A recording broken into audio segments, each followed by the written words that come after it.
Magandang araw sa inyo lahat at nandito tayong muli sa Kape Tayo Bro. So, kape tayo. Bago pong lahat, gusto ko naman pala magpasalamat dun sa mga nanood dun sa unang video na na-release, no? So, ngayon, hindi tayo spiritual. This is something about Canada. No, yung mga gustong mag-apply ng Canada, ito ay para sa inyo. Ano? Ito ba ay magandang idea? Is it a good investment ba? Okay. So, yun ang tatalakay natin habang tayo nagkakape at nagtutupi ng damit. So, okay. So, unang-una sa lahat, this is true experience po, ano. Kami po, yung aming family is last 2 years ago or 3 years ago, nag-decide na mag-apply ng Canada. So, ang tanong ngayon is it okay to apply for Canada pa rin sa mga panahon na to? Well, based dun sa mga bagong restrictions, before allowed nila kasi yung sa student pathway, kapag there are 2 pathways pala, no? So one is through express, which is magkakaroon ka ng working visa pagdating mo dun, or maghahanap ka ng trabaho dun, you will be allowed to work. And the other one is student pathway. So dun sa student pathway, before ina-allow nila yung mga kahit high school graduates lang, you know, and mga yung hindi nakatapos ng college, no? Doon nila balak ituloy yung kanilang college, no? So, ayun, binago na nila ngayon yung sistema. Binago na nila, no? Hindi na ngayon gano'n ang patakaran. At ang required na nila ngayon, sorry, nakabot ko na.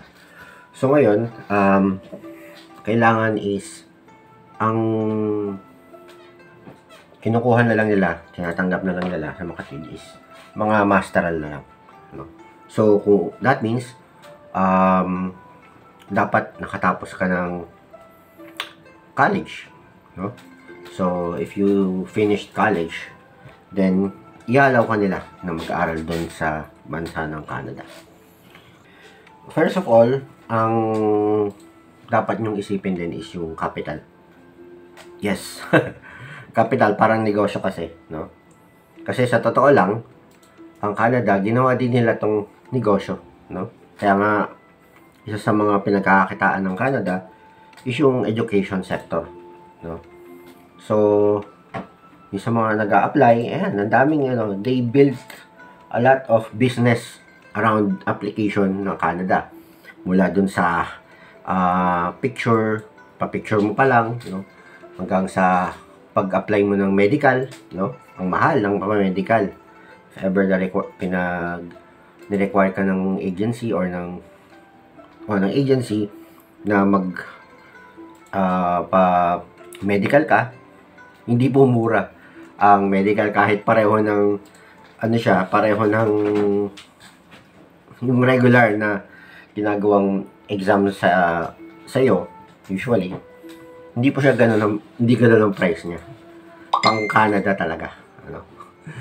Ganun ang presyo niya, mahal siya, no? So, investment talaga. So, ayun, doon pa lang sa medical, ang laki na ng babayaran, no? So, ewan ko, I don't know about here in the Philippines, ano, pero nag-apply kami kasi sa Saudi Arabia, no? So, ang dapat mong i-prepare yung sarili mo doon sa gastos. At ang ginastos namin sa buong family for our application is, ayan, umabot ng almost or humigit kumulang kalahating milyong piso, no?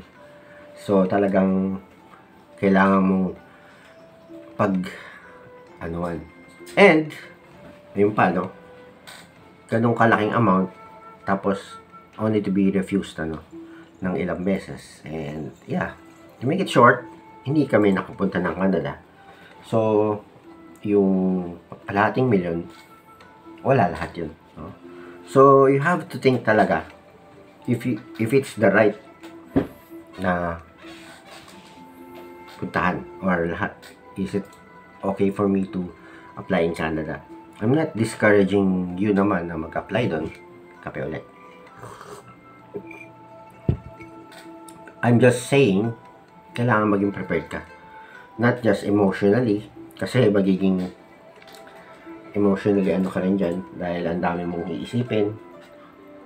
Yung mga ilang beses ka ma-refuse. Pag na-refuse ka, so, doon pa lang, yung first refusal, medyo parang mabigat sa loob. So, ayun, importante rin na financially well-funded ka. No? So, sa mga tweed, ayun, dami namin naging utang afterwards, no?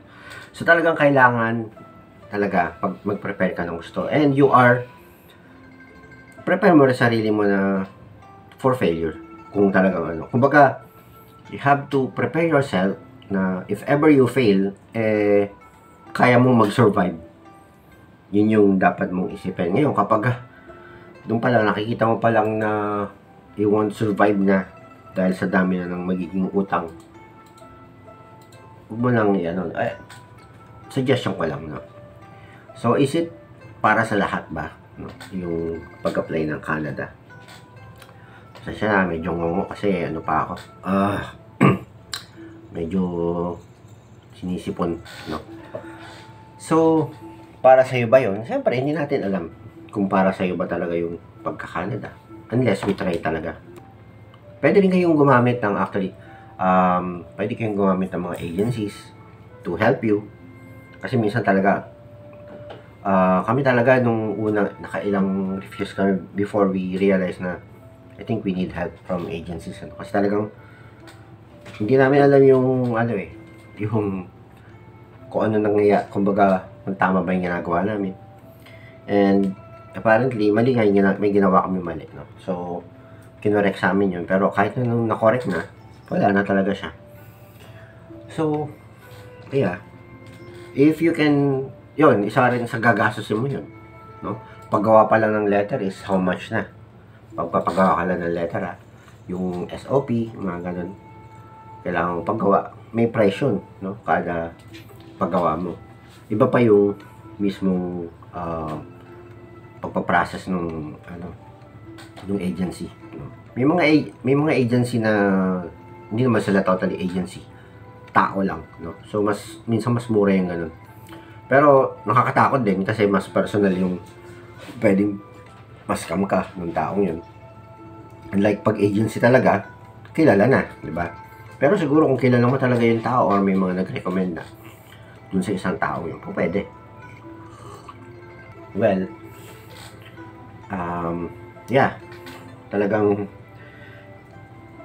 it took a toll dun sa financial namin, Kaya talagang dapat, minsan akala mo ka rin, akala mo rin kaya, no, minsan, pero hindi pala, hindi, pakahirap pala. Kumbaga, it's more than yung loss mo, it's more than you expected pala talaga, minsan.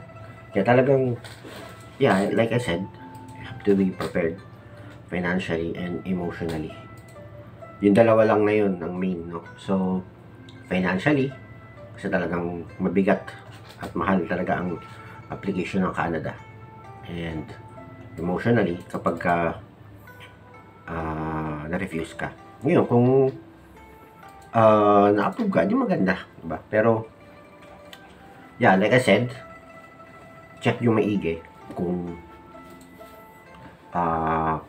you are qualified. First, yun talaga importante, you are qualified. Kasi kapag hindi ka qualified, kahit anong gawin mo talagang hindi ka makapunta ron. So, sayang yung mga effort mo. You have to really ask, no? Meron naman silang dun sa immigration visa nila, merong parang questionnaires dun to test kung talagang qualified ka, no?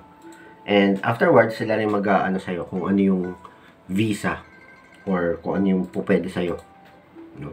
After answering some of the dun sa forms nila, na online forms.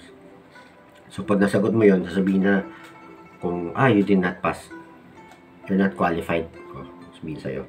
Pero kapag qualified ka, sige, yun, sasabihin naman nila. So, online yun. Gagawin lahat, I meant, it's live. Hindi man live. I meant, kahit gawin, ginawa mo ngayon, within 5 minutes or 10 minutes after answering all those forms, wala lang mo na kung qualified ka talaga. Just, of course, answer it sincerely, no? Kasi pag dinaya mo doon, pagdating sa actual, patay ka, no? So, since practice pa lang yon, maging honest ka na. Mas maganda doon pa lang, maging honest ka na para doon sa actual, hindi ka na mapipeligro, di ba? Tapos na yung sinala kong labahin. Hindi pa ako tapos magtupi.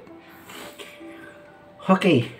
So, I think that would be all for now. Kung meron kayong questions or comments, mga additional comments or payo, mga dagdag na payo, dun sa mga comment na mga magko-comment pa na gustong humingi ng tulong, baka mamaya hindi na ako updated, sensya na baka hindi ko masagot yung tanong nyo, pero comment lang kayo dun sa comment section kung meron kayong mga tanong, and if ever kaya kong sagutin ko. So, thank you for the time. Chill lang tayo, kape tayo, bro.